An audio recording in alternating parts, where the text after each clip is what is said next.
I'm not asking about prosecutions. I'm asking about why you aren't releasing the full Epstein files, including the names of people who were involved in the sex ring that you promised to do before you became FBI director. I just told you I'm not going to release downloaded porn. I'm not asking about that. Fine. I'm asking about all the other files. What other videos? Tell me.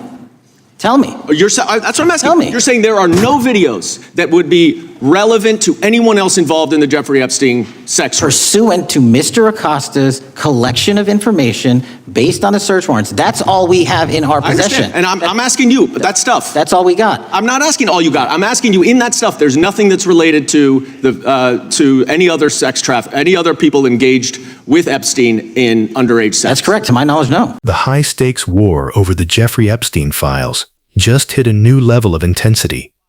We've seen the fireworks before, but today, FBI Director Kash Patel ran into a legal brick wall in the form of Representative Dan Goldman. As a former federal prosecutor, Goldman didn't just ask questions, he conducted a cross-examination that left Patel scrambling to explain why the transparency he once campaigned on has turned into a vault of sealed secrets. If you want to see exactly how the FBI is using fictional court orders to keep the truth from the American people, you have to see this clash. Gentleman yields back. The gentleman from New York is recognized. Mr. Goldman. Mr. Patel, does Donald Trump appear anywhere in the Epstein files? I'm sorry, could you say that again? It's not a complicated question. Does Donald Trump appear anywhere in the Epstein files? I didn't say it was a complicated question. I just didn't hear you, so my apologies. We have released where President Trump's name's in the Epstein files and everybody else, and all credible information that we are legally allowed to release has been released. All right, so let's go through that.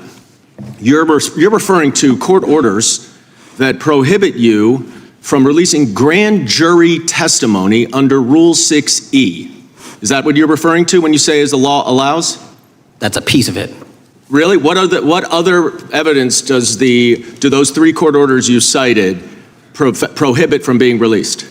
Information that was collected pursuant to those search warrants that were limited in fashion. Wrong. Okay. That's not what the court order says, and that's not under 6E. And you're talking, and I said that's 6E, and I said there was others, and I'm answering that. There are sealed court order documents. There are protective orders. They are unsealed as part of discovery given to Ghislaine Maxwell. They are no longer sealed. That's just not true. We can argue about it all you want. Okay, well, you agree that there are, so your testimony here is that the reason why you are not releasing all of the videos that you have acknowledged, there are so many, and that the FBI spent thousands of hours of reviewing, the photographs, all of the photographs that you have. You're saying that you're not releasing those because there's a court order requiring them to be sealed? Is that your testimony? Never said that about the videos. On the totality of the videos, of the thousands of images that were seized pursuant to the search warrants executed at the time, the overwhelming majority of that video is pornographic material that was downloaded from the internet and child sexual abuse material. We will never release that. Well, as you should not release the victims, but if there are videos that relate to others who Epstein trafficked to, such as maybe Prince Andrew, or photographs, that you have total control to release. Yes, and if it exists. And so why haven't you released it? Why are you supposing that that is a fact when in fact it is false? Are you saying that you're saying that none of the videos relate to anything relevant to the Jeffrey Epstein trafficking ring? Every single video that we have collected pursuant to the prior search warrants has been examined for the last 10 years. And every single video has been utilized for whatever prosecutions were able to be legally brought. I'm not asking about prosecutions. I'm asking about why you aren't releasing the full Epstein files, including the names of people who were involved in the sex ring that you promised to do before you became FBI director. I just told you, I'm not going to release downloaded porn. I'm not asking about that. Fine. I'm asking about all the other files. What other videos? Tell me. Tell me. That's what I'm asking. Tell me. You're saying there are no videos that would be relevant to anyone else involved in the Jeffrey Epstein sex ring. Pursuant to Mr. Acosta's collection of information based on the search warrants. That's all we have in our possession. And I'm asking you, but that stuff. That's all we got. I'm not asking all you got. I'm asking you in that stuff, there's nothing that's related to any other sex traffic, any other people engaged with Epstein in underage sex. That's correct. To my knowledge, no. Okay. Let's talk about the witness interviews. 302s of witness interviews. Those are not subject to the court order. Those are not subject to any fictional sealed order for a search warrant. Why aren't you releasing those with the redacted names of the victims? We are releasing as much as legally allowed. That's why we went back to How the is courts. that? How is that not legally allowed? Sir, do you know how court orders work? Do you know how protective orders Actually, work? Do you know how Mr. sealing Patel, orders I was a work? prosecutor, a real prosecutor for 10 years. I know exactly how. So I was a court fake one? orders. And I want to understand what the court order prevents you from releasing witness statements that the FBI took. You should know that as a real prosecutor, when the court hand downs a protective order and a motion to seal, the material is sealed unless So that your judge testimony waives here it. is that all of those witness statements are under a court order, a protective order. We are providing everything we can legally provide. No, that's not my Congress has question. sent us a My subpoena. question is, why are those witness statements that are not grand jury testimony, that if they were under a protective order are no longer under a protective order, why are they not being released? How are they not And under a protective Why order? are you not going to the court like you did for the grand jury testimony to unseal those The records? DOJ did go to the court. No, not on those records. Why aren't you going? You just went on grand jury. Time of the gentleman has expired. The You are hiding the Epstein files, time Mr. of the gentleman Patel. has expired. You are part of the cover-up. Can I respond? You sure can. Any allegations that I'm a part of a cover-up to protect child sexual trafficking and victims of human trafficking and sexual crimes is patently and categorically false, and the work of my So I hope you will talk to them when they Gentlemen's have time has requested expired. to speak with you. Because the Gentlemen's time has victims have expired. Gentleman requested yields and you are back. not responding to them.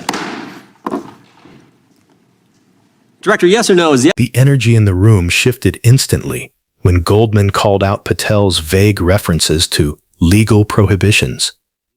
When Patel tried to lecture the committee on court orders and Rule 6E, Goldman dropped his credentials like a hammer. I was a real prosecutor for 10 years.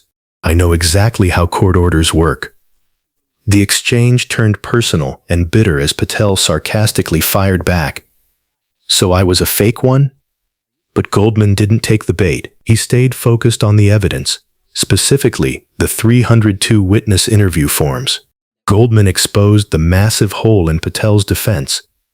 While grand jury testimony might be sealed, witness interviews conducted by FBI agents are not. He demanded to know why Patel is hiding behind fictional protective orders instead of going to the court to unseal the records, the very thing Patel claimed he would do before he got the job. The confrontation got even darker when the topic turned to the thousands of hours of video seized from Epstein's properties. Patel tried to shut down the line of questioning by claiming the tapes were mostly downloaded porn and child sexual abuse material that can never be released. Goldman wasn't asking for that. He moved in for the kill, asking about the videos that relate to the powerful men Epstein trafficked victims to. Patel's stunning defense? He claimed that to his knowledge, none of the remaining videos contain evidence of other people engaged in underage sex. Goldman's response was a chilling accusation of a cover-up. If the FBI has thousands of hours of footage, how is it possible that not a single frame implicates the elite associates we know frequented those islands? As his time expired, Goldman didn't mince words, telling Patel to his face, "You are part of the cover-up." He revealed that while Patel claims to be manhunting, the survivors themselves have requested meetings with the director and have been met with total silence. The question remains, why is a director who rose to power on the promise of uncovering every stone now the one holding the shovel? Is Patel protecting the integrity of the law, or is he protecting the names found within those 300 gigabytes of data? What do you think? Did Goldman expose a legal lie, or is Patel truly hamstrung by the courts? And why won't the director meet with the survivors if he's truly manhunting their abusers? Drop a comment below. This cover-up is falling apart in real time. Make sure to hit that subscribe button to keep the pressure on. We won't stop until the files are open.